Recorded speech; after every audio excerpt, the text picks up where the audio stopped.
In this video I want to show pandas' ability to read a table and its ability to print selected cells, rows, columns and column headers. I have my Python script running here, starting Python. Now I have the Python interpreter. Over here I have a little table that I want to import. So now I write import pandas as PD. I also want to write import the operating system to use the clear screen method like this that I'll do in all the time. If I now write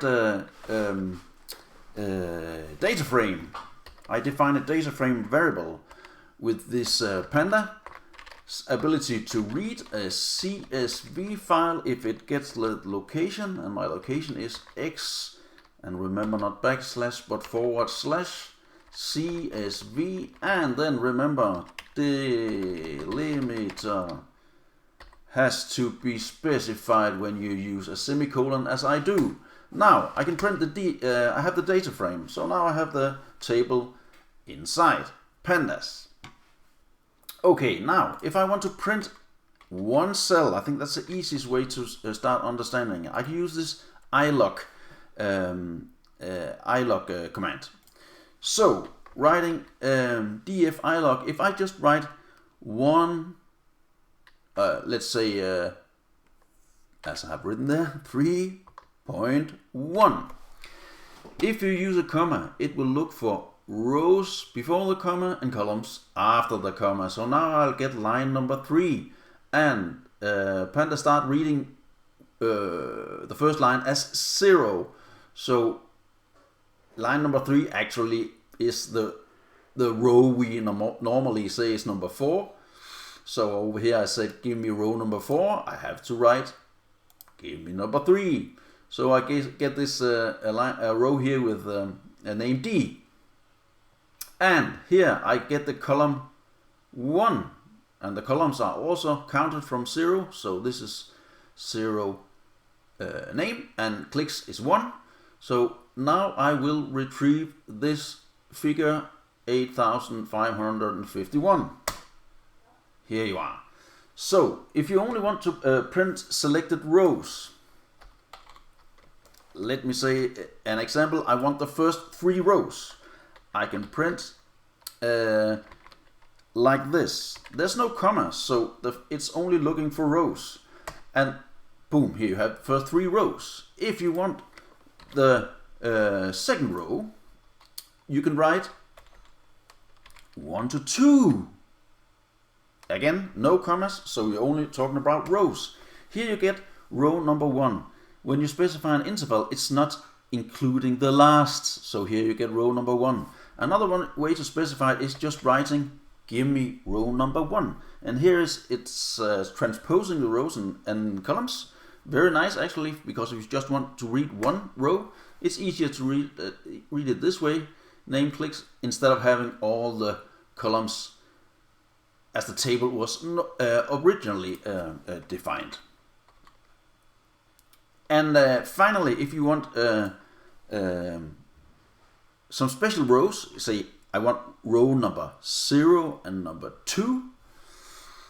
Or actually, if I use my normal definition, the human definition, I want 1 and 3, then I have to write give the data frame iloc number 0 and 2, but not like this.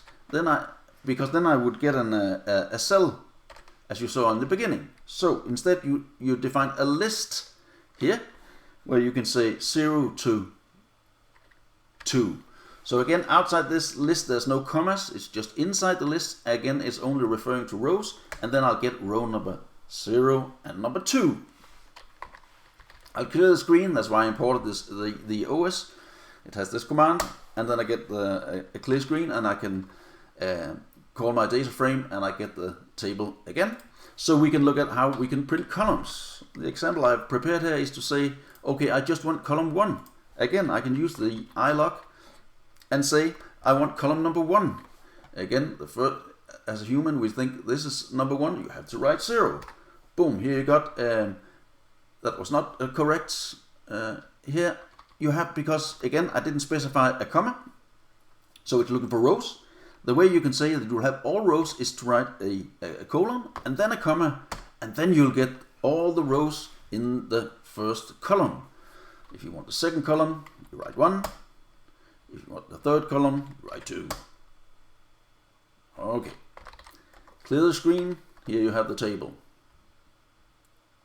And then if you want to combine it, you want the first 3 rows, but only from column 1 and 2. So I want these 3 rows, but just name and clicks. I don't care about points. Again, I can write iloc, and I say I want the first 3 rows, a comma, and now I'm talking about columns. And if I want to specify specific columns, I have to put them in a list. And here I can say I want, now I said it was column 1 and 2, so I have to write 0 and 1. And here you are, the first 3 rows, only name and clicks. Finally, if you want to, let me translate from Danish to English, read the column headers. You can do it like this. That's using the function column. So if I here write the data frame variable dot columns, I will get all the column headers. But often when you work with it, you have to use it as a list. So you can say that you want it transferred to a list. Remember, parentheses start and end, and here you got it. And if you just want to refer to one of these columns, you can add brackets and say I want the first column. Again, I have to write 0 to get what we humans think as the first column. Here you got name, and here you got clicks, and here you got points. Here you are. Nice.